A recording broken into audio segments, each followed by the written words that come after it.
I'm working again on 4-board Donkey Kong sets, and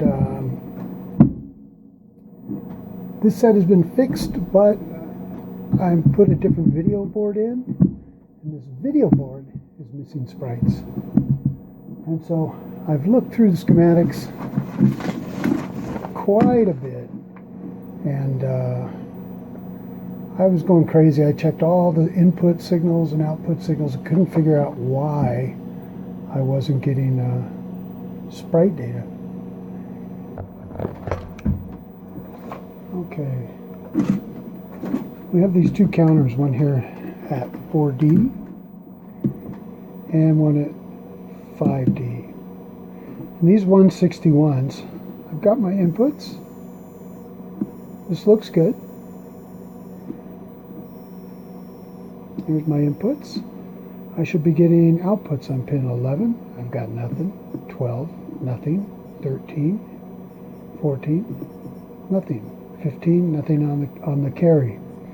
So these will only count if pins 7 and 10 are pulled high.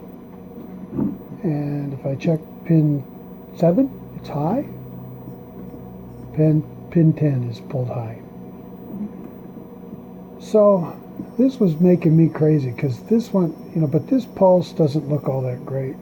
It's all high. It's really high. And we had a discussion the other day about logic probes and how sometimes they can fool you.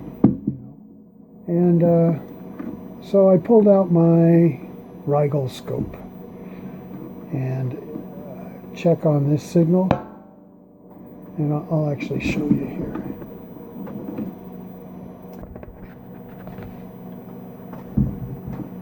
And I'm going to look at the signals coming into this 161. Because it's not counting, something's got to be wrong. Let me reboot this. Okay, so pin 1, we've got a nice square wave there. Pin 2, which is the update signal for these, it's all messed up, so it never goes low. It just kind of stuck high. And that confuses the heck out of the counter, so it doesn't know what to do. It's not going to count. So I looked at that signal from pin 2 on that 161 at 4D, and it actually comes from the chip right next to it, which is a 74 LS20. And it has 4 inputs, and they're all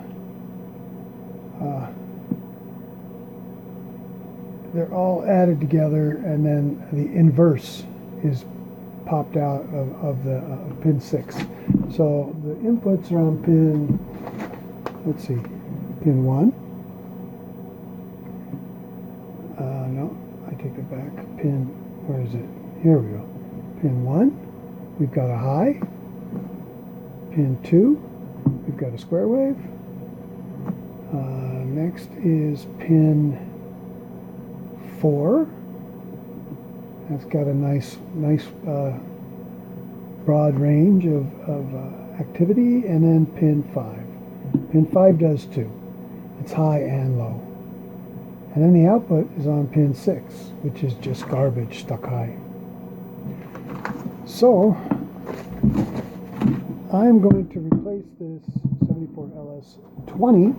Hopefully we get our sprites back, because basically that counter, these two counters, let me see if I can bring this up here. Alright, there is, boom. These two counters right here.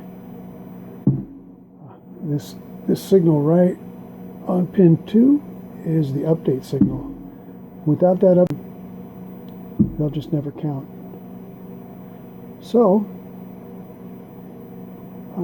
and the update is generated right here on this little guy on, what is it, 3F.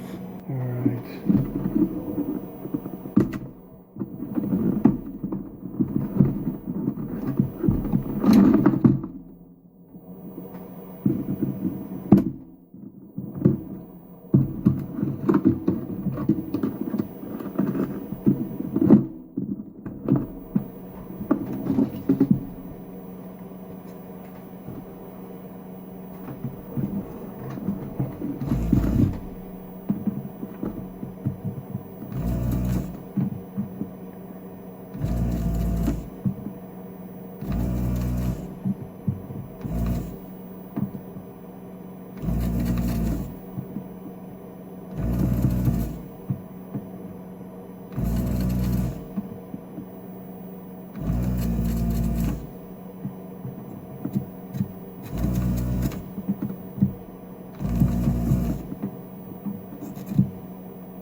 Yeah, if it wasn't for that little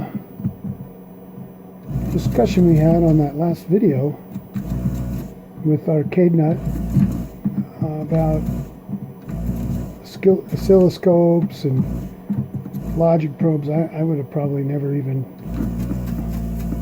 thought about pulling the probes out and looking at it. But I'm glad I did.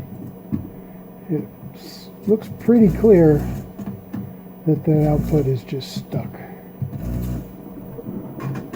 And not a solid stuck. It's toggling, but not like you'd want it to.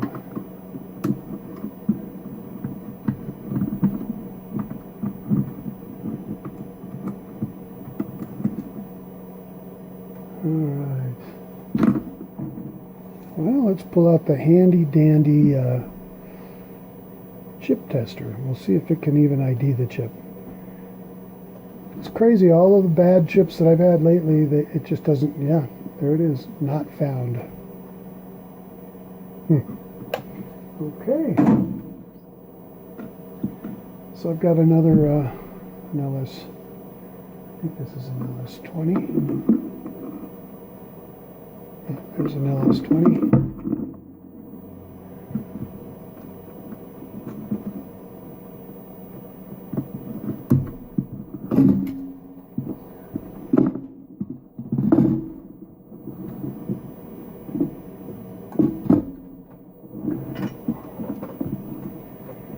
I'll tell you a little hint here is if you can either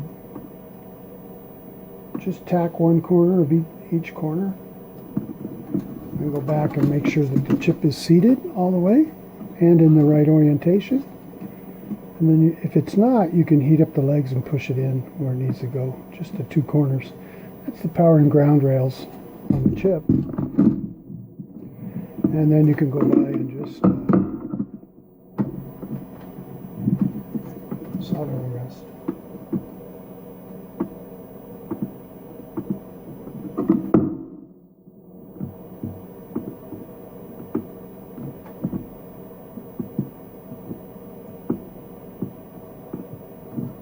Alright. Doesn't take very long at all, does it?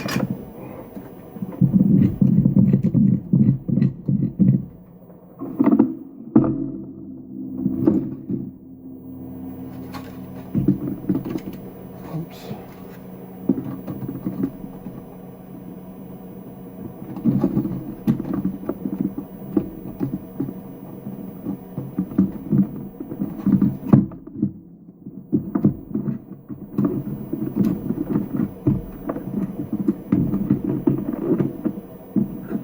It's kind of nice to be able to open these up and work on them like that.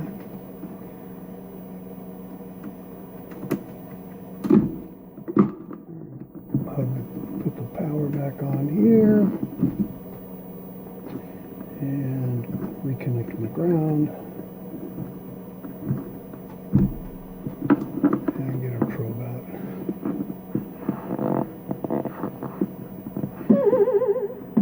Okay. Let's take a look at pin 1. That's still high. And pin 2. 2 is high now. Oh, 1 and pin 2. Well, at least they're both high. Let me see, are the counters counting? Yeah. Now I got activity on the counters. Awesome. Well, that's great. Let's see what the screen's doing. Hold on. And there's a screen. Looks like we have our characters back. Awesome. So, it was an LS20 wasn't putting the update signal out on pin 6 that feeds pin 2 of the two counters on the video board, which enables the update of all these RAMs. Let's see, the big 82S09, or it's a 934119 at 4A, and it won't clock. Oh, the write enable comes off of that for that RAM. And then, yeah, so that RAM wasn't being written to. And therefore, we weren't getting sprite data. Interesting. All right, another one in the books. Thank you.